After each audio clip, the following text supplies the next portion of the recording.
In today's video, I'll be continuing the conversation on the common mistakes that people make in relationships. If you're interested, keep watching.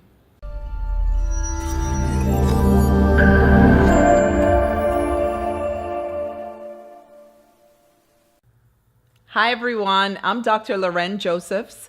Welcome to my channel, Dr. LJ Speaks Life, where my goal is to empower women and girls to build self-confidence, improve self-image, and to eliminate the barriers to success in their lives. Today, I'm going to be continuing the conversation on common mistakes that women make in their relationships. One common mistake that I've seen fairly often is that people jump too quickly. So, there's no set time frame for the development and progress through any relationship. That's not what I'm saying. But I've seen situations where people have met someone 2 days ago and they're changing their profile status on social media to reflect in a relationship. Okay. And I'm sure that some people meet others and they know immediately that, wow, this is the one.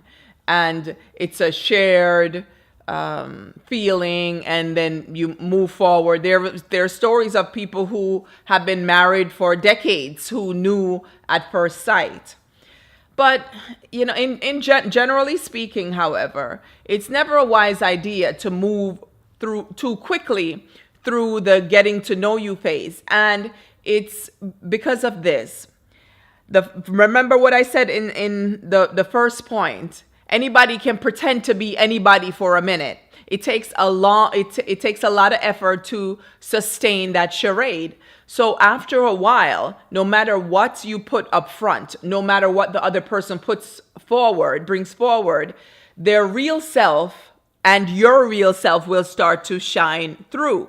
So it's really important to give time, because only consistency over time will let you know that this person is who they say they are. Anybody can be anybody for a minute. You can be anybody for a certain period of time, and then your true colors are going to start shining through. So if you keep that in mind, give time to really get a sense of who this person is. Give time to see if they're worthy of your time. Give time to see if this person is a person who keeps their word, who is honest, who doesn't flake out when challenges arise, and so on.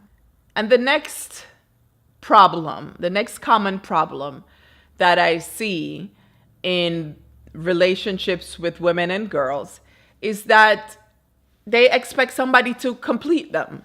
And the movie industry does a lot to reinforce these notions, about you complete me. No, you complete yourself, right? No one should expect another person to complete them. That means you're only bringing a part of yourself, a part of your essence, less than a full person, into a relationship. I certainly wouldn't want to be in a relationship with 3/4 of a man waiting for me to complete him. So if you think about it like that, don't expect somebody to complete you. Do the work. The aspects of yourself that you think need improvement, do the hard work that it takes to improve yourself. Do what it takes to show up whole. This idea of, the song that they sing, it's like, sometimes maybe I give things too much thought, but there's this song. How does it go? Say no 60-40, no 70-30, give me that 50-50 love. Now, I'm like, where's the other 50%, right? If you're giving me 50%, then where's the other 50% going? Because you should have 100 and I should have 100, right? It should be 100-100. No 70-30. No 60-40. Give me that 50-50 love. No. It should be 100-100 love, right? So just like how you want a full love, 100% of love from a person you're in a relationship with, you should want to bring 100% of yourself to that relationship. There's no room for somebody to complete you because you're a whole person by yourself, right? And so when you show up healthy and whole to a relationship, then there's no expectation that another person will complete you. So that's one of the big mistakes that I see. Don't show up 60% of yourself or 40% of yourself or 50% of yourself or even 90% of yourself saying, you know what, I'm just going to get that extra 10 from that person who I'm dating or who I'm in a relationship. No, you complete me. Remember that movie, You Complete Me? No, you don't. I don't want you to complete me. I'm already complete. Thank you very much. Okay, so no 60-40. No 70-30. Give me that 100-100 love. You don't want the 50-50. And you don't want to bring 50% of yourself looking for the 50% from another. So that's one additional common mistake that I see in relationships where people expect their partners to complete them. The other mistake that I see is the mistake of entering into a relationship because you're afraid of being by yourself, right? So if you are not comfortable being by yourself, if you don't think that you're spectacular to be around, what makes you think that somebody else is going to want to be around you?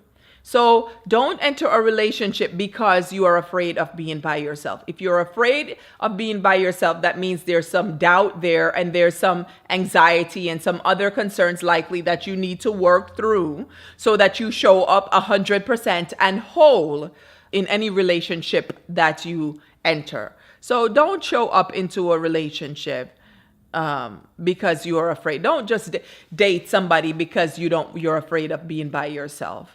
Because what happens is that when people enter relationships because of fear of being alone, because they're worried about loneliness, because they're afraid they're going to die and not be married and all these other ideas that they have in their head, is that sometimes you end up taking the scraps of life, right? You end up taking the crumbs. You end up taking the things that should be swept out and cast aside solely because you feel that you should be in a relationship, right?